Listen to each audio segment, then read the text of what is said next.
আসসালামু আলাইকুম রহমতুল্লাহ।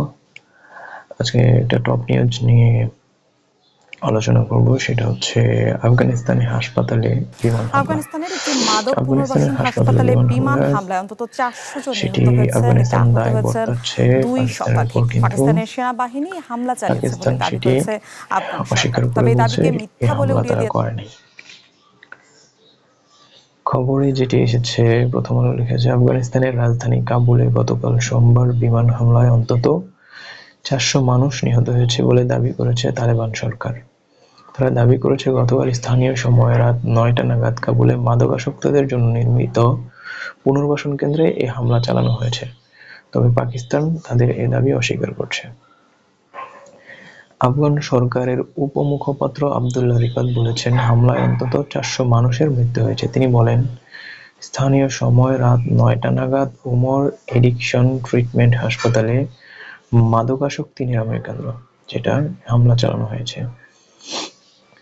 ফিতরাত তার এক্স অর্থাৎ সাবেক টুইটারে লিখেছেন, ২,০০০ শয্যা বিশিষ্ট হাসপাতালটি বড় অংশই বিমান হামলায় ধ্বংস হয়েছে।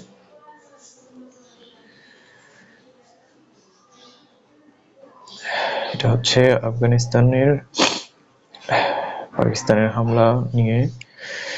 এরপরে আরেকটা নিউজ হচ্ছে, ইরানি হামলার যে মার্কিন রণতরী আগুন নেভাতে সময় লেগেছে ৩০ ঘন্টারও বেশি। এই শিপটা হচ্ছে কেরিয়ার, জেট বিমান কেরিয়ার, বা এই শিপটার নাম হচ্ছে জেরাল্ড আর ফোর্ড। এটাতে ইরানের মিসাইল হামলায় এটাতে আগুন লেগেছিল এবং এটা আগুন নেভাতে ৩০ ঘন্টারও বেশি সময় লেগেছে। আরেকটা নিউজ হচ্ছে, একটা ভাইরাল চিঠি, এতিমখানার বাচ্চা একটি চিঠি লিখেছে, সেটি ভাইরাল হয়েছিল, সেটি মিথ্যা প্রমাণিত হয়েছে। এই মহিলা দুষ্কৃতিকারী, এই মহিলার এগুলো সাজানো নাটক হিসেবে প্রমাণিত হয়েছে। আজকাল মানুষকে বিশ্বাস করা অনেক কঠিন হয়ে পড়েছে, দুর্ভাগ্যজনক। আরেকটা নিউজ হচ্ছে, সাগরে শক্তি দেখালো চীন। এটা এশিয়া পোস্ট, এটা আনভেরিফাইড। কয়েকটা টপ নিউজ।